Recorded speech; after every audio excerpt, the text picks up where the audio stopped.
Back about 20 years ago, I was a young Boy Scout. Like me, my father had been a scout and made it all the way to Eagle, and I intended to follow in his footsteps. My scoutmaster, a personal friend of my dad by the way, encouraged everyone in the troop to do as much volunteer work as possible, and this is what led me down the path of search and rescue. We had little need for a permanent team. Disappearances weren't very common, and the county lacked the resources to maintain a group even if there were. My first experience with the practice was when a male senior citizen was reported missing by his daughter. It took the deputies almost a whole day to discover his car on an abandoned logging road. The size of the surrounding forest was far too much for them to search on their own. Our scout leader was contacted for help and we answered. I enjoyed it immensely. As for me, it was really just similar to a treasure hunt, but one I took very seriously. I'm happy to say that the old gentleman was discovered safe and sound the following day. He created a campsite after he realized that he was lost and had been there ever since, and even in his confused state, his hunter instincts kicked in and kept him safe.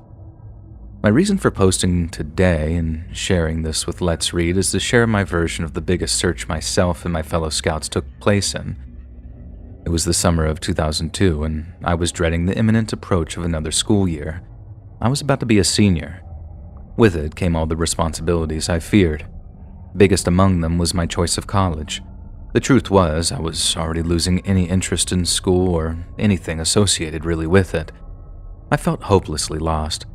Everything I'd once enjoyed, even scouting, just seemed stupid and childish. I wanted to leave the scouts for almost a year by this point, but I feared how my dad would react. He had pinned his hopes on me, and it was not an ideal position to be in.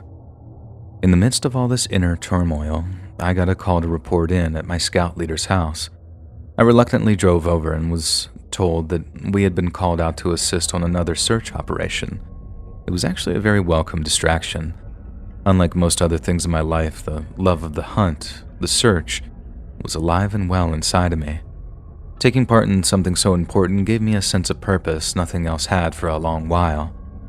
We all loaded into the van and made our way to the national park. Very little was achieved that first day. Sundown arrived within a few hours of our arrival. Camp was set near to where the missing man had camped out the day prior. And just as the sun broke over the trees the following morning, we awoke and prepared for that day's search. The search yielded far more this day. Several people we spoke to had seen the man, and one woman had even spoken to him briefly. She said that he showed no signs of distress and was in quote-unquote high spirits. Despite all the information that we'd accumulated, the poor guy remained missing. Upon rising the third day, a sense of urgency pulsed through the group. The odds of finding our quarry alive were dwindling with each day. Without water, he may get by 3 days if he was lucky. I briefly entertained the possibility that he'd gone out there to end his life, but the woman's account gave me hope. Sometime after midday, our group came to a cave complex. It wasn't really much more than a short series of small tunnels you could crawl through. The 6 of us split into teams of 2 and worked our way in and out of each cave.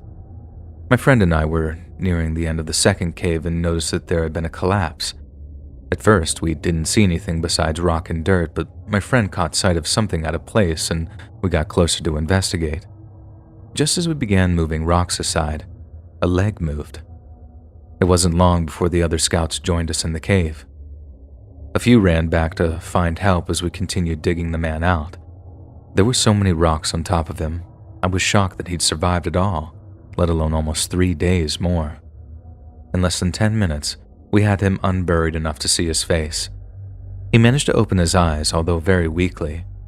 One of the adults arrived and offered him a canteen of water. He snatched it out of the volunteer's hand and gulped it ferociously. The crazed look in his eyes terrified me. I'd never encountered that level of madness in my life, and I hope I never do again.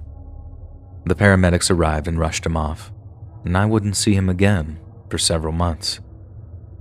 I was almost halfway finished with my senior year when I got a message from my ex-scoutmaster.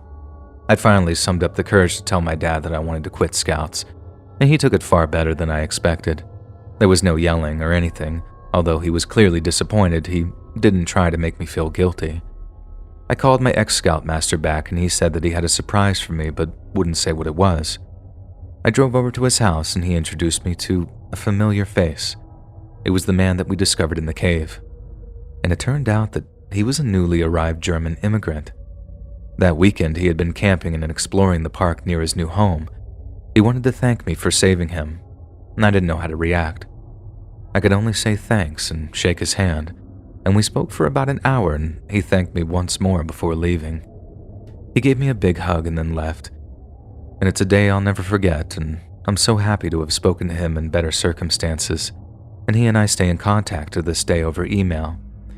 Each year around Christmas, I'll even get a Christmas card with his picture of his family on it, and since that day we met, he'd gone on to marry and have at least 5 children. Even if I never achieve another thing, I can proudly say that I saved a man's life. If you enjoyed this scary story, listen to thousands more, either over on the Let's Read YouTube channel or podcast.